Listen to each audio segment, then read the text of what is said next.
Assalamualaikum warahmatullahi wabarakatuh. Salam sejahtera bagi kita semua. Selamat datang dalam video pembelajaran pernyataan diri dosen dalam unjuk kerja Tridharma Perguruan Tinggi PDD UKT-PT sertifikasi dosen, sebuah langkah penting dalam perjalanan profesional kita sebagai pendidik di Indonesia. Perkenalkan, saya Trianisa Rahmawati. Saya dosen dari Program Studi Pendidikan Kimia, Fakultas Pendidikan Matematika dan Ilmu Pengetahuan Alam, Universitas Pendidikan Indonesia. Pada kesempatan kali ini, saya akan memaparkan secara singkat mengenai identitas mata kuliah Kimia Dasar. Mata kuliah ini bernama Mata Kuliah Kimia Dasar dengan kode KI 150. Mata kuliah ini memiliki bobot 4 SKS, di mana secara real kita melakukan perkuliahan 1 minggu 2 kali, di mana setiap pertemuannya dilakukan sebanyak 2 SKS. Mata kuliah ini termasuk ke dalam mata kuliah wajib atau pengembangan keahlian program studi atau PKPS, di mana setiap mahasiswa harus mengontrak mata kuliah ini pada semester 1 dan diharuskan lulus pada mata kuliah ini. Mata kuliah Kimia Dasar merupakan mata kuliah utama karena mata kuliah ini merupakan mata kuliah teoritis, di mana secara praktek mereka akan melakukan perkuliahan di mata kuliah yang lainnya, yaitu mata kuliah praktikum Kimia Dasar. Selain itu, mata kuliah Kimia Dasar juga berperan penting dalam memberikan ide-ide untuk dapat diterapkan di dalam kehidupan sehari-hari, termasuk di dalamnya adalah penelitian. Adapun CPL atau capaian pembelajaran lulusan untuk mata kuliah Kimia Dasar terdiri dari 3 CPL, yaitu menguasai pengetahuan matematika, sains, dan ICT yang relevan dengan kimia. Kemudian kedua adalah menguasai konsep teoritis secara umum tentang struktur, dinamika, energetika, kinetika, dan secara khusus dan mendalam pada kimia dasar. Dan yang terakhir adalah mampu menerapkan pemikiran logis, kritis, sistematis, dan inovatif dalam konteks pengembangan atau implementasi ilmu pengetahuan dan teknologi yang memperhatikan dan menerapkan nilai humaniora yang sesuai dengan bidang keahliannya. Sementara itu, capaian pembelajaran mata kuliah dari Kimia Dasar itu ada 5, di mana 4 diantaranya adalah aspek pengetahuan. Yang pertama, menguasai konsep dasar kimia pada aspek struktur. Yang kedua, menguasai konsep dasar kimia pada aspek dinamika. Yang ketiga, menguasai konsep dasar kimia pada aspek energetika. Yang keempat, menguasai konsep dasar kimia pada aspek kinetika. Dan yang kelima, aspek KU2, yaitu mampu menerapkan pemikiran logis, kritis, sistematis, dan inovatif dalam konteks pengembangan kimia dasar. Adapun daftar pustaka yang kami gunakan adalah daftar pustaka yang sering digunakan di dalam perkuliahan kimia dasar, tidak hanya di UPI tetapi juga di perguruan tinggi yang lainnya, di mana kita menggunakan 6 sumber, diantaranya buku Brown, lalu buku Petrucci, buku Whiten, Raymond Chang, McMurray, dan juga Zurdan. Keenam textbook ini yang kami gunakan adalah textbook terbaru. Kita selalu mengupdate textbook yang terbaru dan kita sesuaikan dengan kebutuhan, di mana textbook 1 dan 3, buku Brown dan juga buku Whiten itu dijadikan sebagai rujukan utama di dalam perkuliahan ini. Adapun penilaian akhir kita sepakati sejak awal perkuliahan, di mana kita memberikan bobot yang sama untuk 4 penilaian, yaitu 25% untuk partisipasi aktif, kemudian tugas, ujian tengah semester atau UTS, dan ujian akhir semester. Selain itu, kami juga menggunakan learning management system, diantaranya SPOT, di mana penggunaan SPOT ini dapat membantu si mahasiswa untuk melihat RPS dari perkuliahan, kemudian mahasiswa juga bisa melihat ataupun dapat mendownload materi perkuliahan, kemudian dapat berdiskusi di dalam SPOT ini, juga dapat melakukan upload tugas-tugas dan yang lainnya. Sementara itu, untuk penilaian akhir kita melakukan secara transparan, di mana kita menggunakan LMS, yaitu namanya adalah Simbo. Mahasiswa bisa melihat di sini. Demikian video singkat, pemaparan singkat mengenai mata kuliah Kimia Dasar. Untuk selanjutnya, saya akan menampilkan video pembelajaran untuk mata kuliah Kimia Dasar. Terima kasih.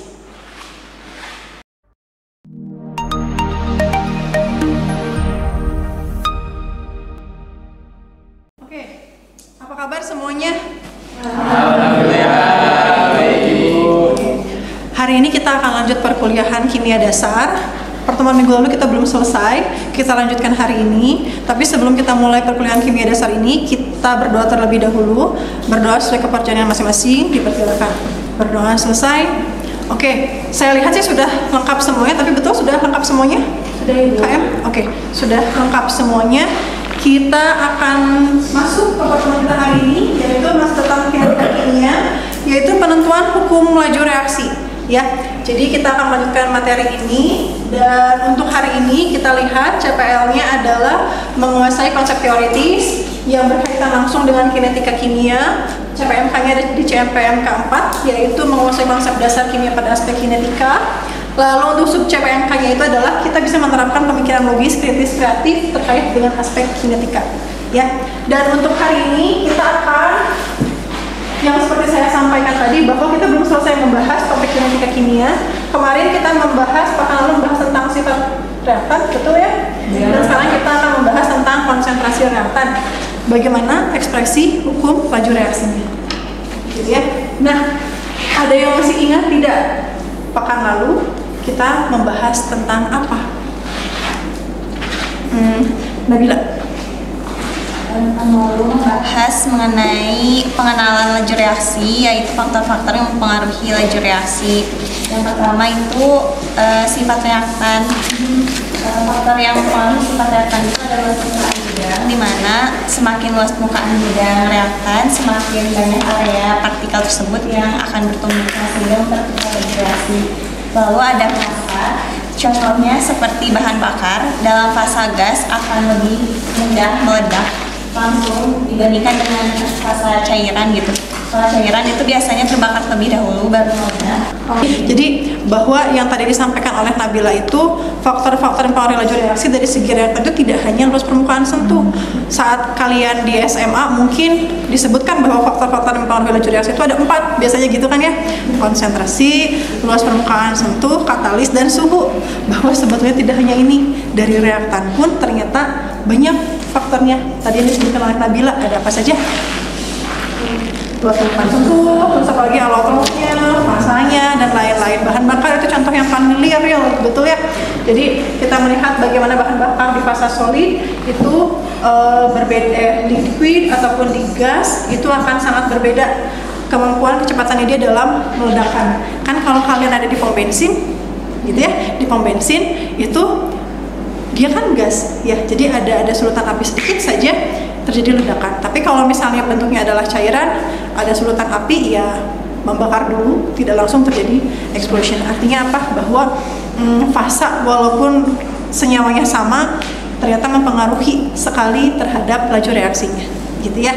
Nah, selain yang tadi disebutkan oleh Nabil, berarti ada apa lagi dong? Yang kalau konsentrasi, apa sebetulnya pengaruh konsentrasi terhadap laju reaksi? Ya. Mungkin kalau konsentrasi terhadap laju reaksi itu sendiri, saat konsentrasinya meningkat, biasanya lajunya juga akan lebih cepat gitu. Dengan meningkat juga, saat konsentrasi meningkat, laju pun akan meningkat. Jadi Anugrah menyebutkan bahwa ketika konsentrasi kita tingkatkan, laju reaksinya dia semakin meningkat. Ada yang bisa memberikan contoh? Contohnya apa ya? Kalau misalnya konsentrasi kita tingkatkan, laju reaksinya meningkat. Contohnya mungkin dengan natrium tiosulfat Ibu dengan hidrogen klorida yang nanti akan bereaksi menghasilkan sulfur SO2 yang nanti bisa kita lihat kalau ada perubahannya itu ada, kalau salah satu ditambahkan ada perubahan yang terjadi gitu Ibu. Bisa dilihat dari sulfurnya mungkin yang lebih mudah. Di sana tadi ada natrium tiosulfat ya, Na2S2O itu direaksikan dengan HCl. Jadi kalau misalnya direaksikan dengan HCl ini nanti akan terbentuk salah satunya itu adalah sulfur. Sulfur itu rasanya adalah solium. Sebetulnya sih ada lagi yang lain, yaitu SO2, tetapi SO2 itu adalah gas. Ada lagi yang lain, ada H2O, ada NaCl. Kalau nanti seratarakan. Nah, yang paling mudah itu diamati adalah ini. Sulfur, padatan sulfur, ketika kalian misalnya tambahkan Na2S 2O7 ataupun HCl, nanti pembentukan dari sulfur itu akan lebih cepat terbentuk. Jadi misalnya kalau kalian di konsentrasi masing-masing 1 molar misalnya, terbentuk pedatannya itu terbentuk sulfurnya di menit ke-1 misalnya. Ketika kalian naikkan misalnya konsentrasi dengan natrium triosulfat, misal terbentuk endapan sudah ketemu di menit ke 0,30 detik lah misalnya ya, jadi akan lebih cepat. Dan ketika kalian menurunkan konsentrasi gitu ya. Jadi itu adalah salah satu contoh yang tadi disebutkan oleh Anugrah. Nah, tetapi pertanyaan saya berikutnya adalah apakah memang selalu ketika kita naikkan konsentrasi laju reaksi semakin meningkat? Ya tidak. Informasi yang kalian dapatkan apakah selalu ya? Oke, kita cek ya apakah memang demikian, selalu dipengaruhi dan selalu meningkat ketika kita naikkan konsentrasinya ya.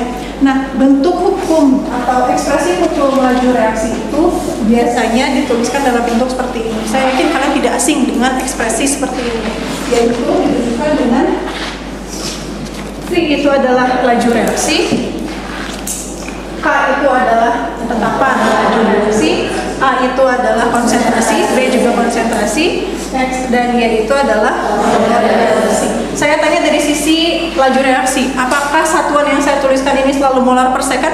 Tidak. Bisa apa lagi?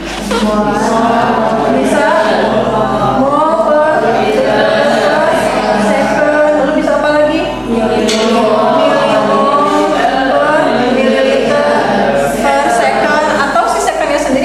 Ya menit gitu kan, bisa jam, lalu bisa hari atau bahkan bisa tahun. Bahwa kecepatan reaksi itu kan ada yang lambat, ada yang cepat. Reaksi kapan peralatan kan lambat, hitungannya kan bukan detik, bahkan bukan menit gitu ya, tapi bisa jadi bulanan, tahunan.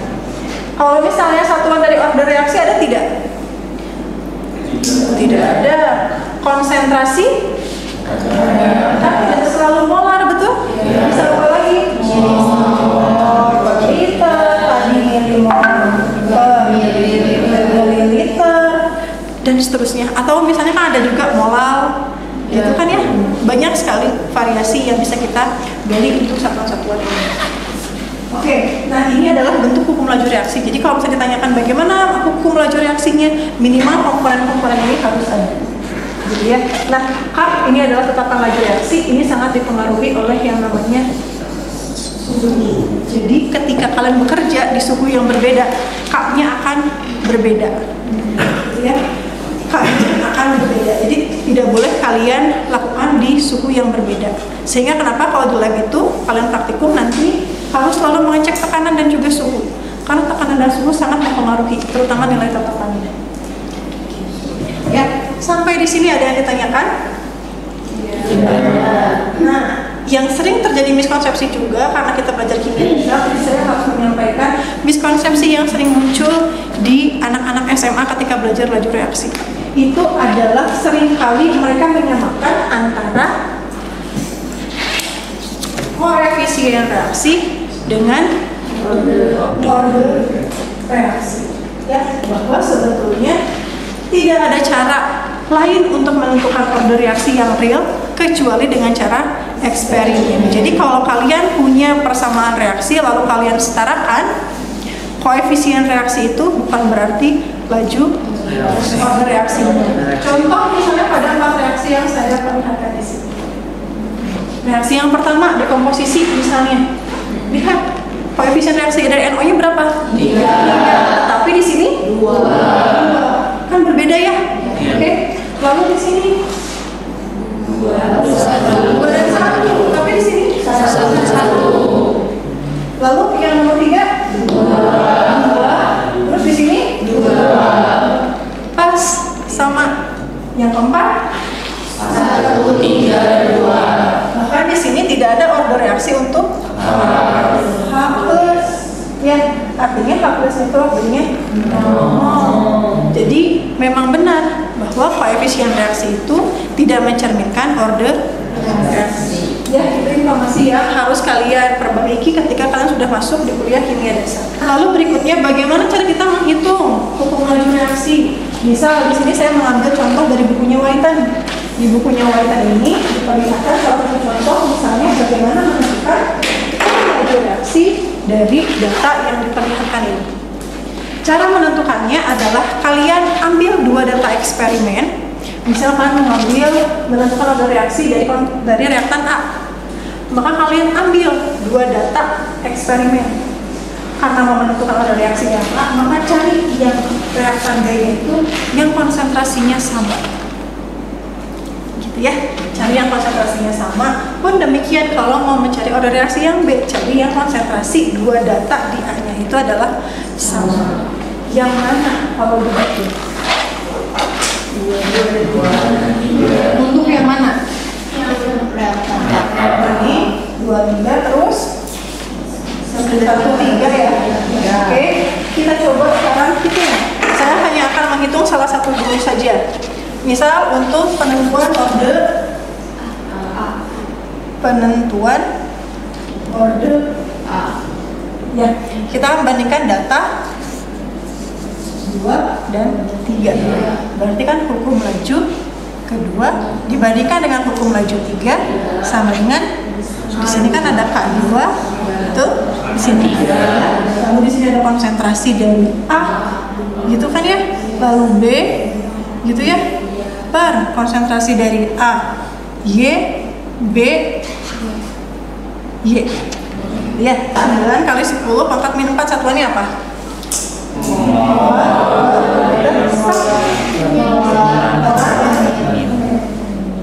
Ini? Terus per 3 kali 10 pangkat min 4 molar per menit. Ini kan boleh kita coret dulu ya. Konsentrasi A nya 0,3. Ini kan molar sebetulnya ya. Terus 0,1 molar, lalu 0,3 per 0,3. Jadi sebenarnya nggak perlu kalian tutupin lagi juga nggak apa-apa ya. Ya, betul. Ini kan coret. Saya mau membuktikan bahwa order reaksi itu tidak ada satuan. Ya. Jangan lupa apa coba di sini. Order. Ya. Hasilnya berapa? Ini 3. Betul? Ini 3.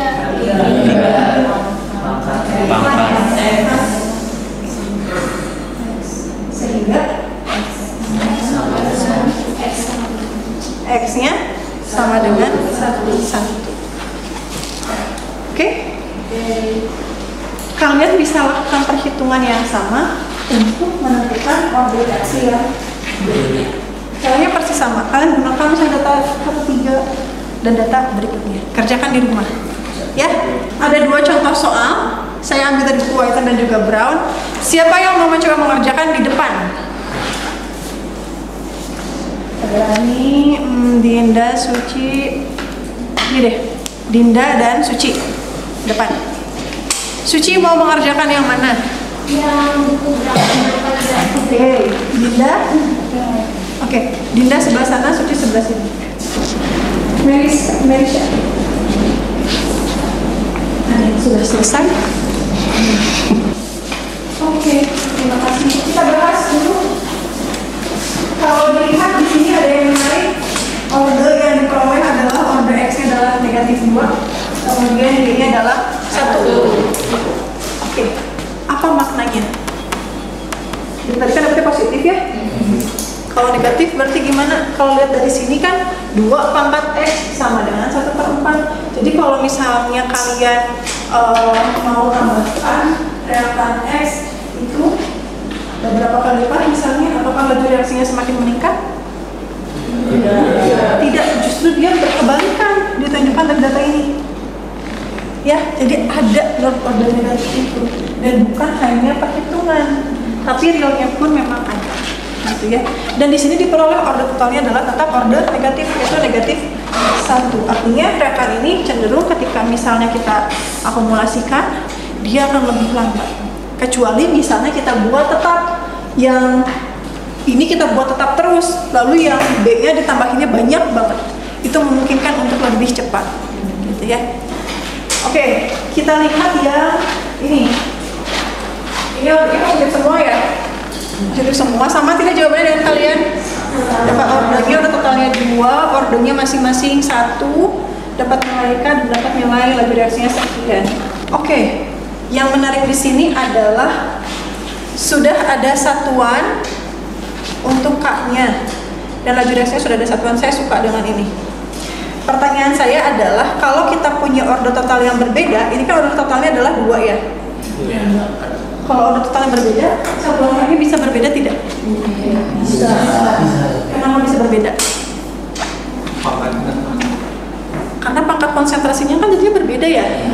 Betul? Betul. Jadi ketika kita punya order total yang berbeda, kemungkinan satuannya pun akan berbeda. 3, cobain di rumah, turunkan, buktikan bahwa order itu sangat mempengaruhi satuan dari K. Ya, berarti order negatif, order 0, order positif, 1, 2 juga cobain. Bener nggak sih satuannya sama? Ya, oke. Lalu di sini yang D-nya itu adalah menentukan laju reaksi kalau misalnya diketahui konsentrasinya tertentu. Kan tinggal kalian masukkan ke dalam hukum laju reaksinya. K-nya dapat berapa? Konsentrasi yang barunya berapa? Kan dapat laju reaksinya. Ya, oke, mudah? Ada pertanyaan sampai di sini? Tidak. Ada? Tidak ada? Bisa kita lanjutkan? Kalau bisa kita lanjutkan, maka yang berikutnya, kesimpulan. Ada yang mau menyimpulkan? Ada Kemal. Jadi, ladies first dulu. Yuk. Jadi kesimpulan pada pembelajaran kali ini yaitu konsentrasi dan laju reaksi itu tidak selalu searah. Bisa dilihat dibuktikan dengan tadi soal ada ordernya itu negatif. Maka ketika kita menambahkan konsentrasi, maka laju reaksinya itu akan memperlambat. Kalau misalkan ordernya itu positif, ketika ditambahkan konsentrasi, maka itu akan mempercepat laju reaksi. Ketika misalkan ordernya itu 0, ketika ditambahkan dengan konsentrasi, maka itu tidak akan mempengaruhi laju reaksinya. Terus tadi untuk selanjutnya itu dari satuan laju reaksi ya, ketika itu tuh tidak berbeda-beda Bu. Jadi harus dilihat dari total ordernya dulu seperti itu Bu. Jadi total order itu mempengaruhi satuan dari K. Oke. Ada yang menambahkan? Saya boleh. Oke, Rahmi lah. Kemal nggak jadi kan? Ya mungkin saya juga setuju dengan kesimpulan dari Melanie begitu ya. Jadi kalau tadi dari Anugrah kan disebutkan bahwa konsentrasi itu semakin tinggi semakin cepat gitu ya. Ternyata tidak, karena ada order juga yang mempengaruhi. Dimana kalau misalnya dia negatif gitu ya, seperti contoh itu bisa memperlambat reaksi bahkan gitu. Sedangkan kalau misalnya ordernya itu 0, itu konsentrasinya tidak mempengaruhi seperti itu. Oke, jadi sama ya kesimpulan yang Melanie dan juga Rahmi. Saya menangkap ada 2 kesimpulan utama. Yang pertama bahwa kita pecahkan miskonsepsi yang sering terjadi pada siswa SMA bahwa statement yang mengatakan semakin besar konsentrasi laju reaksi akan semakin cepat atau semakin besar gitu ya, itu adalah kesalahan besar karena kita harus melihat keseluruhan reaksinya atau order reaksi dari suatu reaktan itu bagaimana. Ketika order reaksinya dia positif, maka benar konsentrasi akan mempercepat laju reaksi. Tetapi ketika kita mendapatkan order reaksinya negatif, justru dia akan memperlambat. Artinya dia justru menginhibisi reaksi tersebut. Ya. Nah, kalau 0 tidak mempengaruhi kan ya. Tadi kebetulan tidak ada yang reaksi ordernya 0 ya. Misal seperti ini, laju reaksi 1 kan bisa aja K1-nya itu adalah A pangkat 0 ya. Bisa juga V2 nya, ini contoh reaksi yang lain, K2 A nya pangkat 2 misalnya. Terus di sini misalnya K3 nya A nya pangkat -1 ya, atau -2 misalnya. Ini kan contoh kasus yang berbeda, ada order 0, ada order positif, ada order negatif. Ini tidak mempengaruhi.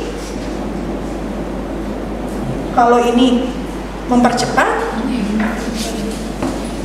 kalau ini lambat. Dan dari sini kita ketemu bahwa satuan dari K itu bisa berkali yang ini. Ya, jadi kalian nanti coba-coba dulu di rumah bagaimana, apakah memang benar yang disampaikan oleh Bu Trianisa ataukah asal baca aja Bu Trianisa itu, atau jangan-jangan miskonsepsi lagi. Jadi kalian coba buktikan dulu secara penurunan itu seperti apa. Sampai di sini ada yang ditanyakan? Tidak. Kalau tidak ada, maka ini pasti bagian yang saya suka. Itu adalah tugas. Jadi kalian, ini kan sudah terjawab ya? Betul? Iya. Ini sudah terjawab oleh kalian. Jadi tinggal kerjakan di bukunya Whiten atau bukunya Brown lah boleh. Tapi kalau di bukunya Whiten saya sudah tunjukkan beberapa soal yang berkaitan dengan hukum laju reaksi. Kalian kerjakan, tolong jangan pakai, kalau saya sih lebih senang jangan diketik lah.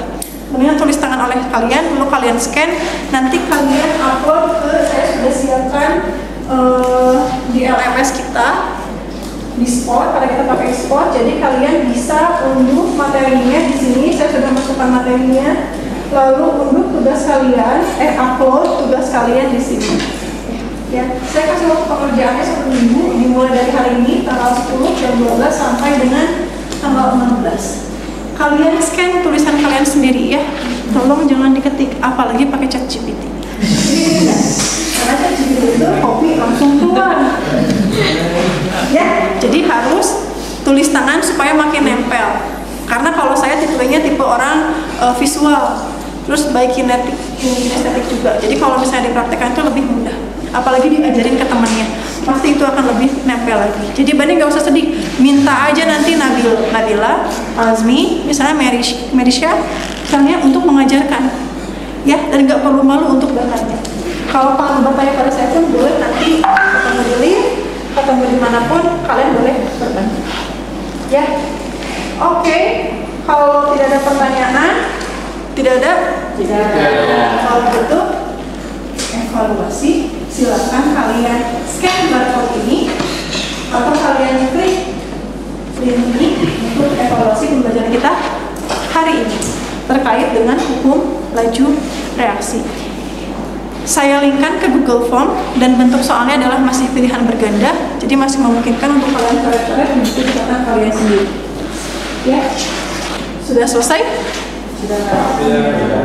Sudah? Ada yang belum? Atau ada yang masih kesulitan untuk upload materi, submit jawaban? Tidak? Semuanya sudah oke? Bisa masuk ya? Oke, kalau sudah, untuk materi berikutnya, yang tadi itu adalah salah satu cara untuk penentuan order reaksi.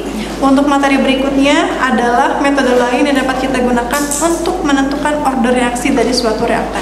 Jadi bukan hanya dengan membandingkan data saja, gitu ya, data eksperimen, tapi kita bisa menggunakan cara yang lain. Kita kuliah hari apa selain hari Kamis? Hari Kamis, berarti besok kita ketemu lagi. Kita bahas metode berikutnya untuk penentuan laju. Ya, mudah-mudahan tetap semangat dan semuanya sehat, hadir semua seperti hari ini, dan bisa menyerap informasi dengan baik. Kalau tidak ada pertanyaan, saya cukupkan pertemuan kita hari ini. Terima kasih. Assalamualaikum warahmatullahi wabarakatuh. Waalaikumsalam warahmatullahi wabarakatuh.